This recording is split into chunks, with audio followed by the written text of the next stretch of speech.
नमस्कार बच्चों। आज हम हिस्ट्री चैप्टर 4 आधुनिक विश्व पार्ट 2 के कुछ महत्वपूर्ण क्वेश्चन आंसर देखेंगे।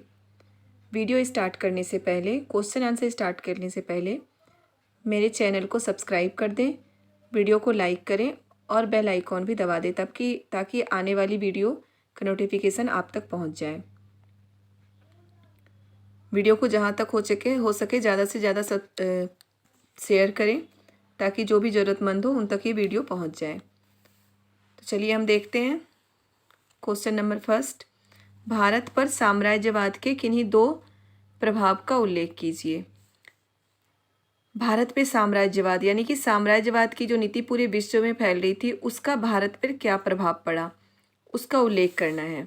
तो पहले तो हम साम्राज्यवाद समझते हैं कि किस तरह से फैली थी। साम्राज्यवाद ने एशिया और अफ्रीका के इतिहास में एक महत्वपूर्ण भूमिका निभाई। उन्होंने एशिया और अफ्रीका के देशों के धन और कच्चे माल को अपने औद्योगिक माल की बिक्री के लिए इनके बाजारों का बहुत लाभ उठाया। इनकी नस्लीय भेदभाव की नीति से लोगों ने अपने स्वयं के आत्मविश्वास और सम्मान को खो दिया। साम्राज्यवाद शासन का उपनिवेश पर कुछ सकारात्मक प्रभाव भी पड़ा, जैसे रेलवे लाइन, नहरों, टेलीग्राफ और टेलीफोन की तरह परिवहन और संचार की शुरुआत की। तो बेटा साम्राज्यवाद का क्या हुआ था, एशियाई देशों पर और अफ्रीका पे साम्राज्यवाद का ज़्यादा प्रभाव पड़ा था, क्योंकि जो साम्राज्यवादी देश थे उन्होंने एशियाई देशों पर अफ्रीका को अपना उपनिवेश बनाया था, तो इसलिए इन देशों पर इसका ज़्यादा प्रभाव पड़ा था। अब यहाँ पर क्या हुआ था कि उन्होंने एशिया और अफ्रीका के देशों के धन और कच्चे माल को अपने औद्योगिक माल की बिक्री के लिए इनके बाजारों को बहुत लाभ उठाया। मतलब यहाँ के जो बाजार थे इनका लाभ यूरोपीय देश उठा रहे थे, जो साम्राज्यवादी देश थे वो उठा रहे थे। यहाँ पे नस्लीय भेदभाव था। नस्लीय भेदभाव कौन कर रहे थे? वही देश कर रहे थे जो हमारे देश पर अधिकार करके बैठे थे, यानी कि यूरोपीय देश। यहाँ पे नस्लीय भेदभाव यानी कि गोरे और काले में भेदभाव कर रहे थे। वो नस्लीय भेदभाव बहुत ज़्यादा था, अफ्रीका में भी बहुत ज़्यादा था और इंडिया में भी। लेकिन इसके कुछ फ़ायदे भी हुए थे। फ़ायदे क्या हुआ था कि रेलवे लाइन, नहरों, टेलीग्राफ और टेलीफोन की तरह परिवहन और संचार की शुरुआत की। अब है भारत पे इसके दो प्रभाव, यानी कि भारत पे इसके क्या क्या प्रभाव पड़े। भारत में अंग्रेज व्यापारियों के रूप में आए थे लेकिन शासक बन गए। सभी को पता है कि भारत जो आए थे अंग्रेज, वो व्यापार करने के लिए आए थे, व्यापारी के रूप में आए थे, लेकिन यहाँ आके क्या हुआ, वो शासक बन गए। उन्होंने हमारी समृद्ध अर्थव्यवस्था को नष्ट कर दिया। जो हमारी इतनी अच्छी अर्थव्यवस्था थी उन्होंने बिल्कुल नष्ट कर दिया। भारत जो कपड़े का एक निर्यातक था, तैयार कच्चे माल और माल के निर्यातक का एक खरीदार बन गया। क्या है भारत पर इसके प्रभाव कि भारत में अंग्रेज आए थे व्यापार करने के लिए, लेकिन यहाँ शासक बन गए आकर। और जो भारत की समृद्ध अर्थव्यवस्था थी, जो बहुत अच्छी अर्थव्यवस्था थी भारत की, उसको बिल्कुल उन्होंने नष्ट कर दिया। भारतीय व्यापार को वो ठप करते गए और अपने व्यापार को प्रोत्साहित करते गए, ऊंचा उठाते गए। और भारत में जो भारत कपड़े का निर्यातक था, कपड़ा बनाता था और निर्यात करता था, बेचता था। अब वो कच्चे माल और माल के निर्यातक का एक खरीदार बन गया, यानी कि अब वो कपड़े का खरीदार बन गया। कच्चे माल का तो वो निर्यात करने लगा, लेकिन जो बना हुआ माल है उसका खरीदार बन गया। तो ये है साम्राज्यवाद के कोई दो कारण भारत पे। लेकिन आपको ये मैंने पहले एशिया और अफ्रीका के देशों पर भी इसके जो प्रभाव पड़े थे वो भी लिख दिए हैं, तो आपको ये पूरा ही अच्छे से याद करना। अगर ये क्वेश्चन 2 या 3 नंबर में आता है तो बस आपको इतना ही लिखना है कि भारत पे इसके दो प्रभाव। लेकिन अगर क्वेश्चन 5 नंबर में आता है तो आपको पूरा ही लिखना है। लॉन्ग में आता है तो आपको पूरा लिखना है। चलिए अब देखते हैं क्वेश्चन नंबर 2। अब हम क्वेश्चन नंबर 2 देखते हैं। इंग्लैंड और जर्मनी के बीच प्रतिस्पर्धा के कोई दो कारण लिखें जिससे प्रथम विश्व युद्ध शुरू हुआ। जो प्रथम विश्व युद्ध की शुरुआत हुई थी वह इंग्लैंड और जर्मनी के बीच की लड़ाइयों से, जो शीत युद्ध उनके बीच चल रहा था उसी कारण हुआ था। तो इनके बीच जो प्रतिस्पर्धा थी उनके क्या कारण थे जिससे कि प्रथम विश्व युद्ध शुरू हुआ। तो ये देखते हैं हम। 19वीं सदी के आखिरी तिमाही में जर्मनी ने जबरदस्त आर्थिक और औद्योगिक प्रगति कर ली थी। उसे भी ब्रिटेन की तरह आर्थिक जरूरतों को पूरा करने के लिए उपनिवेशों की आवश्यकता थी। साम्राज्यवादी दौड़ में जर्मनी इंग्लैंड का मुख्य प्रतिद्वंदी बन गया। ब्रिटिश के नौसेना वर्चस्व को भी चुनौती दी गई थी और जर्मनी का सबसे बड़ा युद्धपोत का निर्माण कर उसको कील नहर से उत्तरी सागर और बाल्टिक सागर अंग्रेजी तटरेखा से जोड़ा गया था। जर्मनी में भी एक रेलवे लाइन बगदाद के साथ बर्लिन को जोड़ने की रेखा है, जिसका निर्माण जर्मनी के सैनिकों या पूर्व के लिए आपूर्तिकर्ताओं को भोजन आसान करने के लिए किया गया था। तो ये है आपका इंग्लैंड और जर्मनी के बीच प्रतिस्पर्धा के कारण, कि क्या कारण था जो इंग्लैंड और जर्मनी के बीच प्रतिस्पर्धा था। तो सबसे बड़ा कारण तो साम्राज्यवाद था, कि साम्राज्यवाद की नीति थी इन दोनों में ही। और जिस तरह इंग्लैंड एशियाई देशों और अफ्रीका को अपना उपनिवेश बनाया हुआ था, जर्मनी भी चाहता था कि अपनी आर्थिक ज़रूरतों को पूरा करने के लिए वो भी दूसरे देशों को उपनिवेश बनाए, और इसी कारण उन दोनों में ज़्यादा प्रतिस्पर्धा थी। चलिए हम देखते हैं नेक्स्ट क्वेश्चन। प्रथम विश्व युद्ध के परिणामों का वर्णन करें। मतलब प्रथम विश्व युद्ध का क्या परिणाम है। आंसर है, प्रथम विश्व युद्ध 1914 ईस्वी में घटित होने वाली ऐसी घटना थी जिससे संपूर्ण विश्व के मानव समुदाय की नींद उड़ गई। मतलब प्रथम विश्व युद्ध एक ऐसी घटना थी, 1914 में हुई थी, और ऐसी घटना थी जिससे प्रथम पूरे विश्व के मानव समुदाय की नींद उड़ गई, क्योंकि इसमें बहुत सा जान माल, आर्थिक स्थिति भी खराब हो गई थी और लोगों की जान भी गई थी, बहुत ज़्यादा लोगों की। यह एक ऐसी भयावह और विनाशकारी घटना थी जिसने लाखों लोगों को काल के गाल में धकेल दिया। अधिकांश यूरोपीय देशों में बड़े पैमाने पर संपत्ति का नुकसान हुआ। अधिकांश देशों की अर्थव्यवस्था टूटने लगी और चारों तरफ सामाजिक तनाव, बेरोजगारी और गरीबी फैल गई। बेटा, कोई भी अगर युद्ध होता है, लड़ाई होती है, तो उसका नुकसान ही होता है। युद्ध और लड़ाई के कोई फायदे कभी हो ही नहीं सकते। और ये तो विश्व युद्ध था, तो विश्व युद्ध का नुकसान बहुत ही भारी पैमाने पे होता है, और यही नुकसान हुआ था प्रथम विश्व युद्ध का। क्या हुआ था, ये एक ऐसी भयावह और विनाशकारी घटना थी जिससे लाखों लोगों को काल के गाल में धकेल दिया। मतलब लाखों लोग मारे गए थे इसमें। संपत्ति का नुकसान हुआ था, अर्थव्यवस्था टूटने लगी थी, चारों तरफ सामाजिक तनाव और बेरोजगारी फैल गई थी। सामाजिक तनाव भी था, यानी कि सामाजिक तनाव भी, लोगों में तनाव था क्योंकि घर के लोग मारे गए थे, लोगों में बेरोजगारी फैल गई थी, उस कारण भी लोगों में बहुत ज़्यादा तनाव और टेंशन रहने लगा था। ये है प्रथम विश्व युद्ध के परिणाम। अब है द्वितीय विश्व युद्ध के प्रमुख परिणामों का उल्लेख करें। द्वितीय विश्व युद्ध के क्या परिणाम हुए, देखते हैं। द्वितीय विश्व युद्ध के प्रमुख परिणाम इस प्रकार हैं। पूर्वी जर्मनी और पश्चिमी जर्मनी को दो भागों में बांट दिया गया।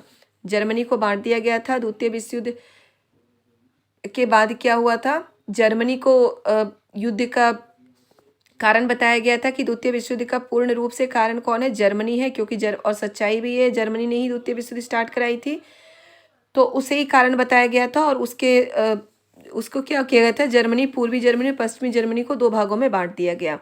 जापान की शक्ति कमजोर पड़ गई। द्वितीय विश्व युद्ध का अंत हुआ था हिरोशिमा और नागासाकी पे परमाणु बम गिरा के, तो वहाँ की शक्ति बिल्कुल कम पड़ गई थी जापान की। इटली का प्रभाव कम पड़ गया। युद्ध के बाद रूस और अमेरिका महाशक्तियों के रूप में उभरकर सामने आए।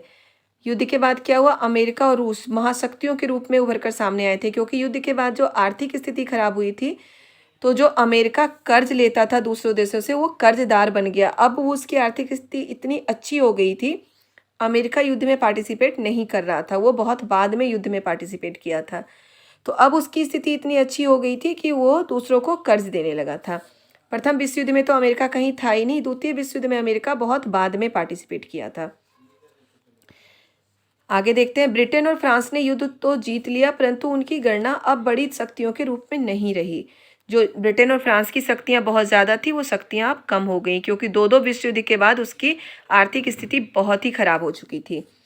बड़े राष्ट्रों के बीच अधिक शक्तिशाली बमों और हथियारों के निर्माण के होड़ लग गई। मतलब बड़े राष्ट्रों के बीच बहुत अधिक शक्तिशाली बम और हथियार के निर्माण के होड़ लग गए, क्योंकि उन्हें लग रहा था कि ये बम और शक्तिशाली हथियारों से ही हम युद्ध को जीत सकते हैं और अपनी शक्ति कायम कर सकते हैं। संयुक्त राष्ट्र संघ की स्थापना हुई। 1945 में युद्ध समाप्त होने के बाद संयुक्त राष्ट्र संघ की स्थापना हुई थी। तो ये थे द्वितीय विश्व युद्ध के परिणाम। अब हम आगे देखते हैं। संयुक्त राष्ट्र संघ की स्थापना के मुख्य उद्देश्य क्या थे। संयुक्त राष्ट्र संघ की स्थापना हुई थी 1945 में। अब इसकी स्थापना के मुख्य उद्देश्य देखते हैं। संयुक्त राष्ट्र संघ की स्थापना के उद्देश्य निम्नलिखित हैं। विश्व में शांति और सुरक्षा बनाए रखना। द्वितीय विश्व युद्ध के अंत होने के बाद संयुक्त राष्ट्र संघ की स्थापना हुई थी, और इसीलिए हुई थी कि आगे फ्यूचर में कभी इस तरह का युद्ध ना हो, क्योंकि इस तरह के युद्ध से जान और माल दोनों का नुकसान होता है और बहुत ज़्यादा नुकसान होता है।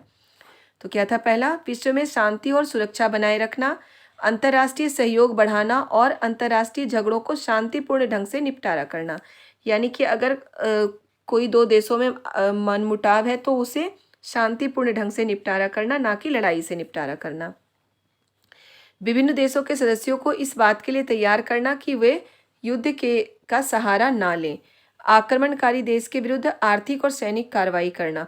जो आक्रमणकारी देश होते हैं, यानी कि जो वैसे देश जो युद्ध की शुरुआत करें, उनको आर्थिक सहायता प्रदान नहीं करना और सैनिक सहायता प्रदान नहीं करना, बल्कि सैनिक कार्रवाई करना, यानी कि सेना भेजकर उनको रोकना गलत काम के लिए। विभिन्न सदस्य देशों में श्रमिकों की स्थिति में सुधार लाना, यानी कि जिन लोगों की आर्थिक स्थिति बहुत खराब हो चुकी थी युद्ध के बाद, उनके श्रमिकों की आर्थिक स्थिति में सुधार लाने। ये पॉइंट थे आपके संयुक्त राष्ट्र संघ की स्थापना के मुख्य उद्देश्य, यानी कि क्या क्या उद्देश्य संयुक्त राष्ट्र संघ की स्थापना के। अब नेक्स्ट हम देखते हैं शीत युद्ध का क्या तात्पर्य है, यानी कि शीत युद्ध से क्या मतलब है। शीत युद्ध से हमारा अभिप्राय ऐसी अवस्था से है जब वातावरण बड़ा उत्तेजित हो परंतु वास्तविक रूप में कोई युद्ध ना हो। द्वितीय विश्व युद्ध में अमेरिका और सोवियत संघ के मध्य विरोध तथा तनाव उभरने लगा था, उनके संबंध बिगड़ने लगे थे और उनके बीच शीत युद्ध आरंभ हो गया। बेटा शीत युद्ध क्या होता है कि वातावरण बहुत ही उत्तेजित होता है, मतलब ऐसा लगता है कि इन दोनों में लड़ाई हो जाएगी, दोनों में मनमुटाव होता है लेकिन लड़ाई नहीं होती, युद्ध नहीं होती है। द्वितीय विश्व युद्ध में भी यही हुआ था कि अमेरिका और सोवियत संघ के मध्य विरोध तथा तनाव उभरने लगा था, लेकिन उनके संबंध बिगड़ने लगे थे, उनके बीच शीत युद्ध आरंभ हो गया। मतलब कोई वैसी लड़ाई नहीं हुई थी, युद्ध नहीं हुई थी, लेकिन शीत युद्ध आरंभ हो गया था, मतलब आपसी मनमुटाव चल रहा था। नेक्स्ट क्वेश्चन देखते हैं, साम्राज्यवाद का उपनिवेश के निवासियों पर क्या प्रभाव पड़ा। अब साम्राज्यवाद का जो क्या प्रभाव पड़ा था उपनिवेश के निवासियों पे, क्योंकि साम्राज्यवादी देश ही उपनिवेश बना रहे थे, उनके निवासियों पर क्या प्रभाव पड़ा ये देखते हैं हम। 19वीं शताब्दी में उपनिवेशों के निवासियों को साम्राज्यवादी देशों के प्रभुत्व को मानना पड़ा। स्थानीय निवासियों का आर्थिक शोषण होने लगा। जो स्थानीय निवासी होते थे, यानी कि जो उपनिवेश के निवासी होते थे, जिन पर किसी दूसरे देश का शासन होता था, उन निवासियों का आर्थिक शोषण होने लगा।